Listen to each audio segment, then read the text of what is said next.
now for Democracy Day, and I'd like to have everybody do the Pledge of Allegiance to start off. I pledge allegiance to the flag of the United States of America and to the republic for which it stands, one nation, under God, indivisible, with liberty and justice for all. I see I've got quite a few lists here of people from the city of Mentor, which is what we want. Per the spirit of the Democracy Day and to follow the language of your group to put on the ballot for the voter to approve, I'm going to allow, obviously, all the Mentor residents to speak. I also feel this is in the spirit of what Democracy Group is trying to accomplish, and that is allowing outside pressure swaying the minds of elected officials. So let's start with, let me see here, Mr. Dobson.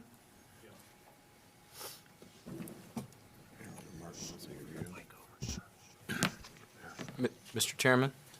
Yes, sir. If I could just point out, just for the record, I wanted to point out to the residents who are in attendance and the council members are here that all notice requirements have been met for this meeting. Thank you, thank you. Okay, honorable council member and guest tonight. My name is Dean Dabson. I live at 7132 Enfield Drive in Mentor, Ohio. The Move to Amend movement is growing across the United States, and Ohio is no exception. The Move to Amend activists achieved several victories this year in promoting a constitutional amendment to end corporate personhood and money legally defined as speech. Okay, I always, when reading something, I always try to think, well, what does this mean? So I'll just ad lib a little bit and vary from the text here. Basically, to me, corporate personhood meant that suddenly, there was something wrong with corporate America. They needed to be granted this new status. But along with it would come a new set of responsibilities. But actually, I found that that's not the case. And also, this was granted to labor unions. And these are people that were actually given a new privilege as a result of this ruling, which was money defined as speech, which meant they could spend unlimited amounts of money on, let's say, ads and buying up all the free speech money could buy in terms of TV ads or airways or what have you. And then, of course, your advertising firms themselves are part of the 1% that did very well during our recession, mini depression that we had a few years back. So to go on with the text, Mentor is not alone in its citizens calling for the 28th constitutional amendment by passing the 2014 ballot issue by a 70% affirmative vote. Just to give my own personal involvement in this, I was one of 4 Mentor residents that were signatories to the original ballot initiative. Passage of citizen-driven ballot initiatives in Toledo achieved a 64% affirmative vote. South Euclid, 77% affirmative vote. Shaker Heights, 82% affirmative vote, now a total of 10 in Ohio. We also saw the passage of resolutions by elected officials in Bedford Heights and Oakwood Village, now a total of 12 in Ohio. Cleveland City Council a few months ago passed a law following submission of nearly 9,000 signatures by MTA activists supporting the constitutional amendment and establishing a city-sponsored Democracy Day public hearing for citizens to testify on the impact of corporate power and big money in elections. Organized Democracy Day events occurred in Cleveland Heights, Kent, Brecksville, Chagrin Falls, Defiance, Newburgh Heights, Shaker Heights, South Euclid, and Toledo. So some of these you'll note are, like Brecksville, for example, is a very conservative community. So the citizens in a lot of these communities, it doesn't matter whether they tend to be left-leaning or right-leaning in past elections, they seem to realize that there's something wrong with this particular Supreme Court ruling. Okay, a move to amend constitutional amendment was introduced as a resolution in Ohio House with 15 co-sponsors and then the Ohio Senate last year and will be reintroduced when the 2017 General Assembly convenes. The same resolution had been introduced in the U.S. House of Representatives with over 30 co-sponsors. Our grassroots movement is growing and is a reflection of the public's concern about the erosion of our democracy. I'm happy the City of Mentor is in the forefront of this effort and will be notified as to the right side of history. Thank you. Thank you very much.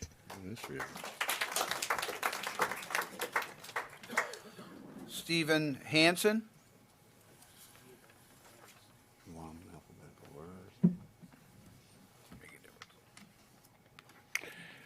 Hello. Thank you for having me speak here tonight. My name is Stephen Hansen. I live at 6472 Dawson Boulevard in beautiful Eckley Corners. Does everyone know where that is?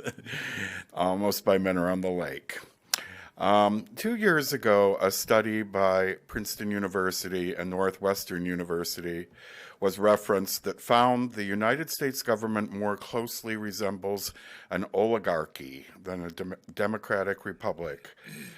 Researchers examined nearly 2,000 policy changes in the U.S. between 1981 and 2002 and compared those changes to the preferences of average Americans, wealthy citizens, special interest, and lobbying groups.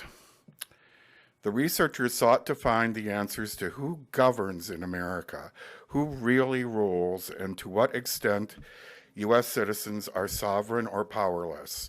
Their finding, the central point that emerges from our research, is that economic elites and organized groups representing business interests have substantial impact on U.S. government policy, while mass-based interest groups and average citizens have little or no influence.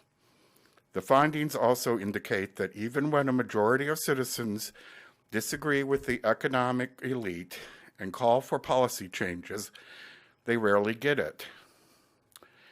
They conclude, we believe that if policymaking is dominated by powerful business organizations and a small number of affluent Americans, that America's claim of being a democratic society is seriously threatened. The threat to our democracy is no longer on the horizon. It is now more of a reality than ever. The new president, his cabinet, and various appointees will have an estimated net worth exceeding $20 billion and have the power to further corporate interests over public interest. Let's look at some history. Prior to a 1919 Michigan Supreme Court decision, the primary responsibility of a corporation was to serve the public interest. Corporations were given special protections in order to accomplish the work for which they were chartered. Corporations had limited scope and life. The Michigan decision changed all that. The court declared that a corporation's primary responsibility was to its shareholders rather than the public interest. Subsequent court decisions have given corporation expanded rights, including First, Fourth, Fifth, and 14th Amendment rights that were originally intended only for people. Another Supreme Court decision in 1976, Buckley versus, I may have this name pronounced wrong, Valeo, declared money to be the equivalent of speech, giving the vast financial resources of corporations speech protection. Everyone's familiar with the more recent Citizens United and McCutcheon decisions, where limits to speech or money disproportionately benefited corporations and the wealthiest. Contributions to political campaigns in the form of dark money now exceeds contributions to the political campaign coffers of the candidates. I refer to the IRS codes, 501c4, social welfare organizations, and 501 C6, business leagues. These nonprofit organizations, organized and operated under these IRS codes, are able to accept contributions to further the interest of corporations without disclosing the donor or the amount of the donation. Many of the groups funnel their dark money to other nonprofit established to promote the interest of a specialized area of business. In the most recent election cycle, estimates of over $8 billion were spent to influence our national, state, and local elections. Excuse me for a second.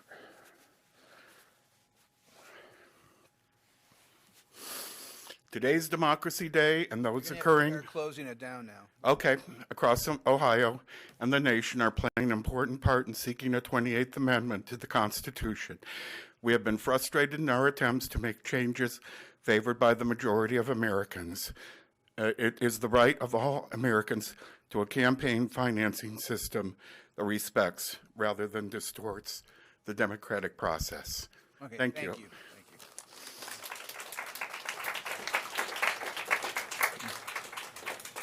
And next we have William Quigney.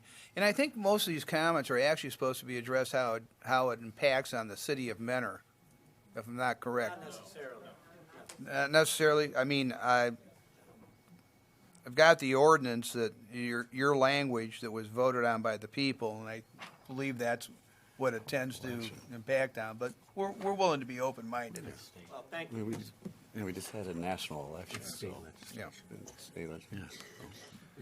No, That's okay. I'm saving David to last anyhow, so.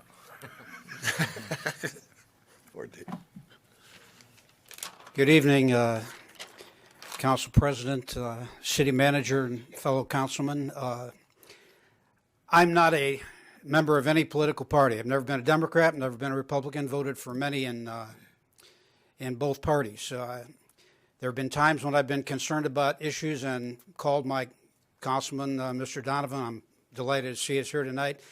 Spoke with Ms. Dowling, Mr. Marn, and others when I've had occasion to be interested in the topics that I was sure were going to affect us here locally.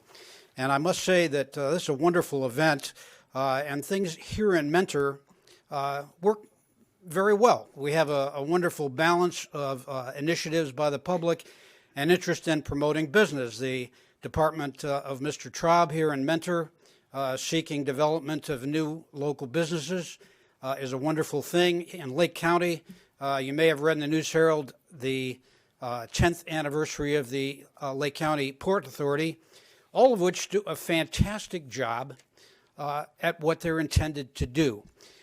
Seek a balance between legal compliance and creative private initiative, which results in the common good. This is what we're all here to do and promote.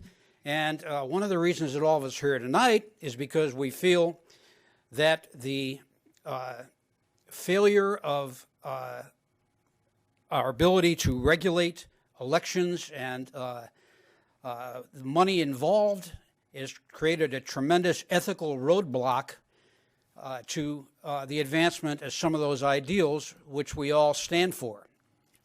As much as we've been successful here in Mentor and in Lake County, the corporate power has been a historical situation.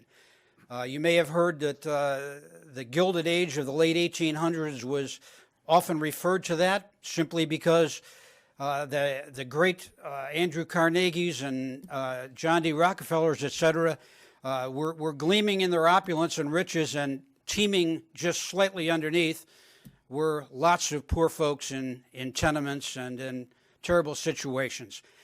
We got into the 20th century, and suddenly people paid attention. We had Food and Drug Acts where we could now keep the food safer. We had advancements of minority rights, women's rights, and after the Great Depression, we finally began to see the need to regulate the financial sector. And that stood for 50 years until we began the 1980s, a rollback in those regulations, and we followed that up with spectacular corporate scandals like the Lincoln Savings and Loan, the Enron, Tyco, WorldCom. Fortunately, there was enough regulation that many of these were able to be prosecuted, but we've finally gotten to the point that we're very close to a Wild West situation again. The powers that be now wish to get rid of the Dodd-Frank laws, which came into being after the 2008 financial crisis. And if those laws are allowed to be sold to us all as overregulation and gotten rid of, it won't be long before we may be back in another unregulated Wild West situation again. We all have to pay attention, and I think a great place to start is, as you'll hear tonight, by recognizing that money and politics are bad bedfellows, especially on the big stage, at the highest levels and behind closed doors, where they can do a great deal of harm. And it's now time for us, once and for all, to define what a corporation is, what its results or what its rights actually are, and then we can, once and for all, sit back and make rules, laws, and regulations which will stick and then enforce them. Thank you very much. Thank you.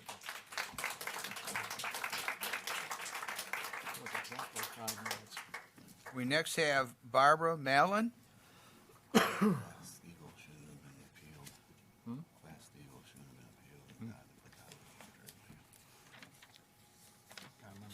Thank you for the opportunity to address the council and all of you here.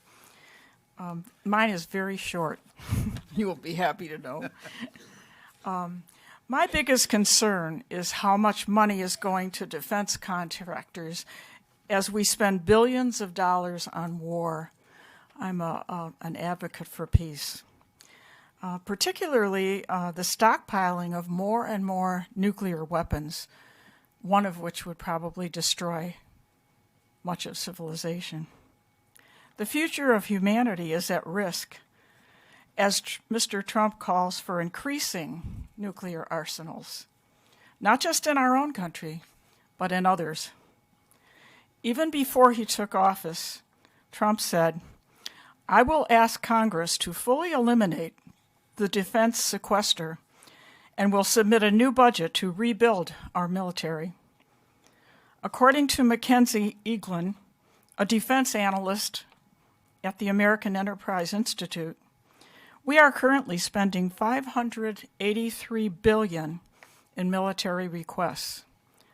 President Trump's requests would add another $55 to $80 billion annually, significantly increasing the national debt that, as we all know, is already a nightmare in our country.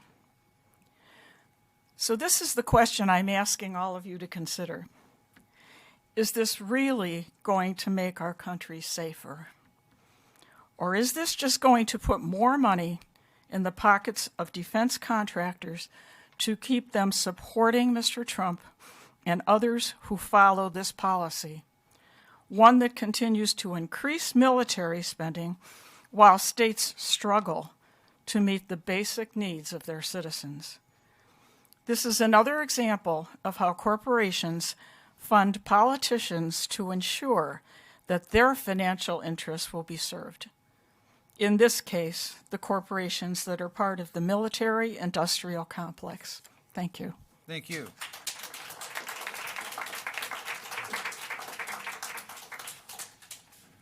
Next, we have Ron Prosek.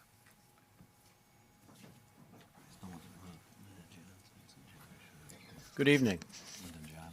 Mr. Chairman, members of council, and all fellow citizens. Democracy means rule by the people, or as Abraham Lincoln described it for Americans, government of, by, and for the people. Democracy began in the city-state of Athens, where rule was directly by the people, at least by all the adult male citizens. Women and slaves were excluded. but it was a beginning and a big improvement over what had come before. Before democracy was established, Athens was riven by factional strife, as powerful oligarchs struggled with each other while neglecting the wants and needs of the average citizen. So the people, throughout the oligarchs, stopped the factional strife and started a system in which all male citizens discussed civic matters and voted on solutions. That is, spoke and voted directly on each and every public matter. Of course, our country is too large and too complex for this kind of direct democracy. What we have today is best described as a democratic republic. That is, our basic frame, as established by our Constitution, is a republic, whereby we democratically elect representatives to speak for us, to deliberate with each other, and to enact laws, all the while taking into account the needs and opinions of their constituents. In addition, within our society, we also have many democratic institutions, traditions, and practices. Today, perhaps the closest thing we have to Athenian democracy is the New England town meeting. All the voters in a town assemble each year to discuss the town budget and make other decisions about governing the town. Outside of New England, our local government is the level of government closest to the people. Unfortunately, many of us do not take our local government as seriously as we should. This means we are missing an opportunity to have a significant say in matters affecting our daily lives. Think of all the things we depend on that involve our local government: our police and fire protection, zoning regulations to protect us and to help ensure pleasant living conditions, building inspection, recreation facilities, and road and street construction and maintenance. At all levels of government, we try to make our representatives aware of what we need and what we want. But unfortunately, over time, the voice of the individual citizen has been increasingly muted by the power of money. Think about what democracy means as I have described it, and ask yourself this.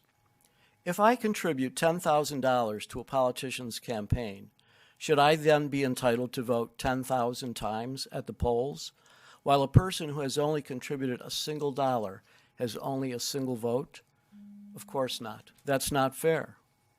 But as we all know, powerful interests who contribute lots of money to politicians have much more influence over those politicians than ordinary citizens. The U.S. Supreme Court decision, known as Citizens United, affirmed the assertion that money is speech, and therefore, according to the court, the people's representative in government cannot limit union or business corporation money spent in political campaigns. This means that people and groups with the most money have a far greater say in government decision-making than the ordinary citizen of ordinary means. This anti-democratic decision of the court needs to be overturned if we are to restore the health of our representative democracy. We can see, even on the local level, those who donate large amounts of money to candidates have a proportionally larger say in local government. Land developers, builders, large business owners, and wealthy individuals often get their way at the expense of the comfort, safety, and economic well-being of the ordinary citizen, who might donate little or nothing to a politician's war chest. So, even on the local level, we need to think seriously about further limiting the maximum allowable donations and amounts of money candidates are allowed to spend on their campaigns. Locally, we should think of ways for candidates to better engage with voters without having to spend a lot of money. We can expand the use of community TV for coverage of local campaigns, to conduct a number of community town halls for candidates, even consider government-financed local campaigns. There are a lot of good people in our community that could serve well on our city council. Having rich friends or having an in with a local business or with a political party should not be a requirement for running for and serving in local public office. On all levels of government, let us do our utmost to assure that the people rule, not money, so that we adhere more closely to the principle of one person, one vote. That is democracy. Thank you. Okay. You know, Ron, I'd like to interject one thing here, and it might be out of line, but you and a group I know of, before I even got on council, have a charter amendment within the city of Mentor. Do you really want to get correct? into that? Pardon? Do you really want to get into a discussion of that now? Well, I mean, you just made the comment that, it takes money. Did you have money behind you to get that amendment passed? Well, that's a good question. I mean, Almost you're none. speaking to us on council, yet I think the system in the city of Mentor must be working because your group proactively pursued a charter amendment and obtained that charter amendment. Oh, don't get me wrong. I'm not saying that. I'm not saying our city government is totally dysfunctional. I didn't mean to say that. But I'm just saying, as a general principle, we shouldn't just think of the national and state level about money, but we should also think of the local level. And I know because I was involved in campaigns, and I know what happens when somebody comes in and blows your candidate away with a huge pile of money that, to me, was an unreasonable expenditure of money. It was a big change in the history of Mentor, which I saw happen. Regarding the charter amendment, to be honest with you, the money that was spent mostly on that was spent on buying new shoes because we spent an awful lot of shoe leather getting that passed. I'm serious. I just wanted to point that out. I think on the local level, it's working pretty good. Well, I mean, we did what we were supposed to do as citizens, but my point was about candidates and elections. And I like I say, I experienced that myself, working for a candidate. And I don't want to get into too many details about this, but working for a candidate where I saw a lot of money coming in for an opponent. And that was actually a historic change because from then on, the expenditures went up and up and up in campaigns. And, I'm not saying that the people that got to council are all bad people, but I'm just saying there's a lot of good, ordinary people out there that they don't have connections and they don't have a lot of money. And I just want to encourage them to get involved in politics. And I think you all probably would agree as councilmen that we really do need more involvement of people at the local level. So we tend to overlook our local government too much. Okay, I appreciate that. Thank you. And next we have Judy Willer.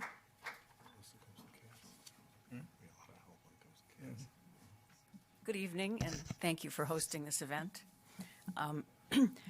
2 years ago, I spoke at the first Democracy Day, and I just brought up some points that I personally am concerned about that relate to too much money in politics. And I realized this time that many of them have not changed, and some of them are more true to the state and national level than they are to the local level. I certainly know that's true, but I think since this is about a constitutional amendment that we're supporting, it has to do with our entire country at all levels of government. The first problem relates to what Ron just talked about, and that's since the need is there at all levels for campaign funds, it sometimes deters good, caring people from running for office. Holding political office, I've always thought of as a public service, something, a chance for people to work for the common good, and it often turns into just a race to see who can collect the most advertising money. Another problem on the national and state levels is that from everything I've read, most of these people spend about 40 to 70% of their time fundraising. They don't have enough time to study the issues thoroughly. They don't have time to read all the legislation. They're constantly raising money. Both of the major political parties actually require their people to raise specific amounts of money for the party in order to be considered for committees. And the more powerful the committee, the more money they have to raise. So representatives and senators are constantly working to keep not only their own reelection campaigns funded, but they're continually trying to raise additional money for the party so that they can have some influence. Another problem that continues is that this huge amount of money going into political funds and PACs seems to lead to a constant state of campaigning. The highly paid professional managers of these people are always doing their work to spin every little thing that happens, every word somebody says, so that they can affect the next election, even when it's years away sometimes. And it seems like there's never a break, never a time to actually do the business of the people. And now I'm concerned about something else, that political appointees, even at the highest level, might be buying their positions. Our newest Secretary of Education, for example, has no experience with public schools, not even as a student, but she and her family have reportedly donated over $200 million to political campaigns. And I'm wondering, is that what's now required to serve in a leadership position in the United States? And another concern that I want to address this evening is that fear is actually being used to raise a lot of this money. No matter what the issue group or the political party, the emails they send out, the snail mails they send out, other advertising, incessantly are telling their supporters about the next worst thing that's going to happen and the vital need to raise more and more and more money. Not only does this ramp up the race for the dollars, but it further divides the country. This constant barrage of fear-mongering keeps both citizens and office holders polarized. We're no longer able to have constructive conversations with each other. I believe that this is an enormous threat to our democratic republic. Currently, because of a whole series of Supreme Court decisions over many years, it is impossible to enact legislation that could limit or in any way regulate campaign financing. Corporate entities have been granted constitutional rights that were meant for human beings, and money is being treated as free speech. Wealthy groups and individuals have inordinately more power than ordinary citizens. We desperately need a constitutional amendment that would clearly state that natural persons only, not artificial entities, have constitutional rights, and that money is not free speech. Thank you. Thank you.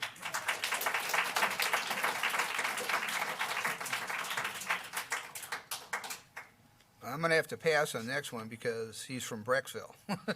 Okay? So that brings us to David. Your turn.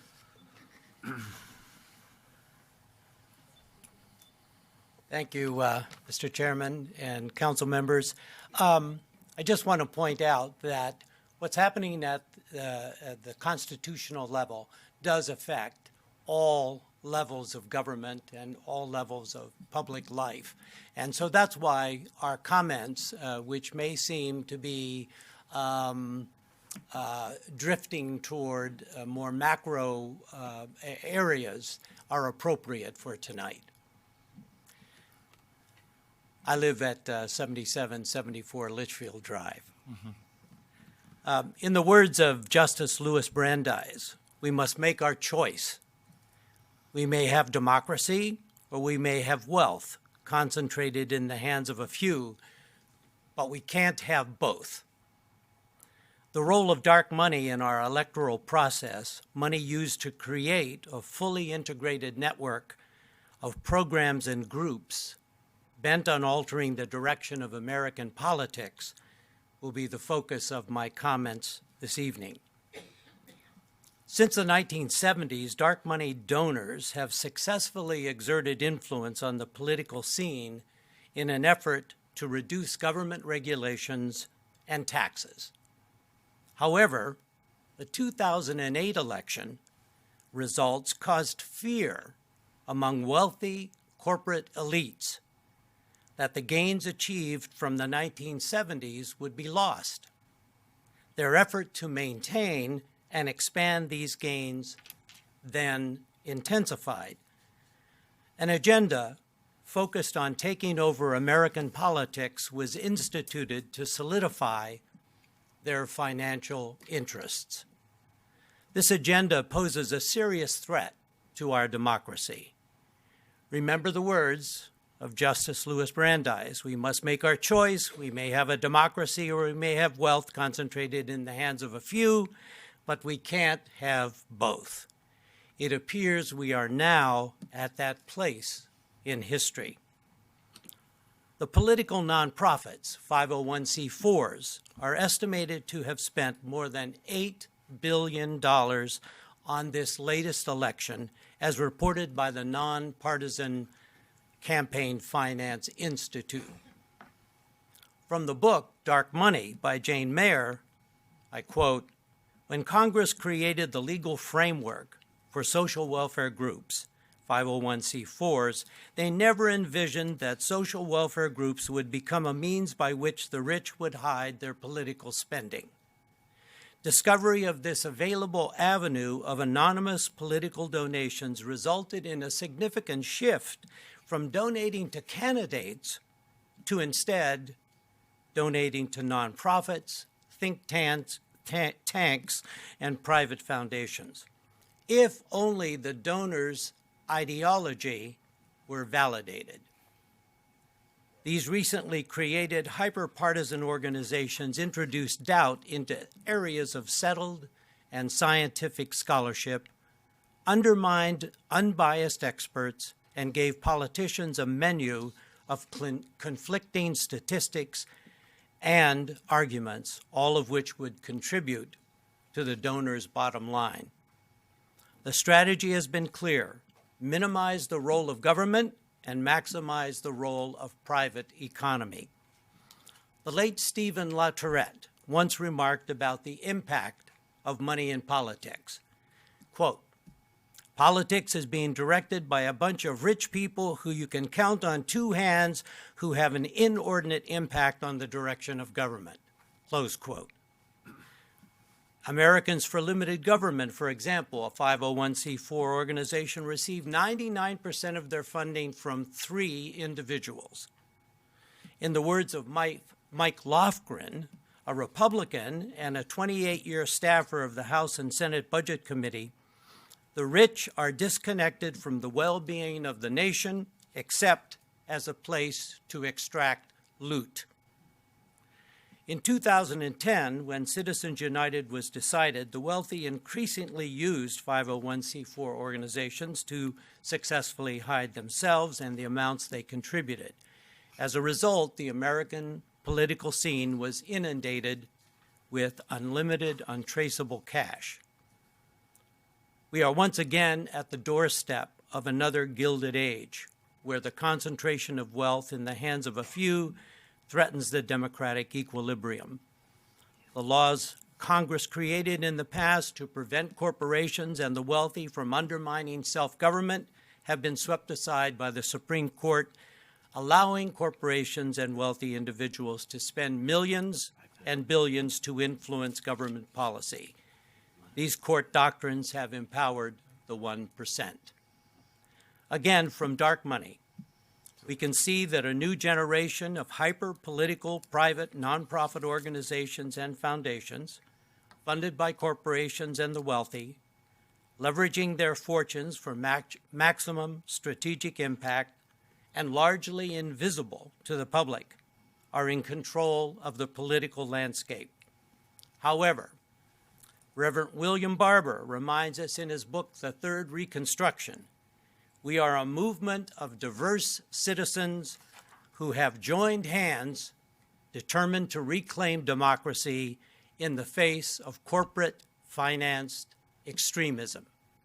Thank you. Thank you, Dave.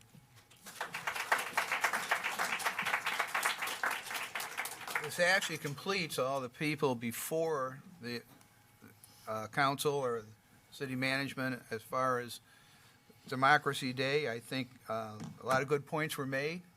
I think it's great that we have almost a full chamber out here of people interested in this topic. I think the city manager, you want to say a comment here? No, I would echo your comments, Mr. Chairman, that it's a great turnout. We were here 2 years ago for our first Democracy Day, and thank you, Mr. Lima, for being so ardent and trying to organize and make sure that this is a well-attended event. I simply suggest that if there's anyone who didn't have a chance to sign in that wanted to make a comment, who is a Mentor resident, now would be the time to do so. What's that? Go ahead. I'd like to thank all of you for coming in your efforts, in your hard work, grassroots it's called. That's bad. It's an old statement from the old days. Remember that? Grassroots. You guys are awesome, and you know you really care, and you got to get more of you who care like you guys. You guys are true American citizens, and we really appreciate you coming and all your hard work. Thank you so much. Councilman Meyer? Well, I would just like to thank you for coming. Great comments, sir, in the gray. I apologize, I forget your name. I'm going to definitely look some of those up that you brought up because I was definitely not informed of certain things that you were talking about. So that's what it's all about, is education and getting the word out. One other thing that I noticed that at least I didn't think anyone expanded on was just thinking about this last election is how much too a political party comes into play.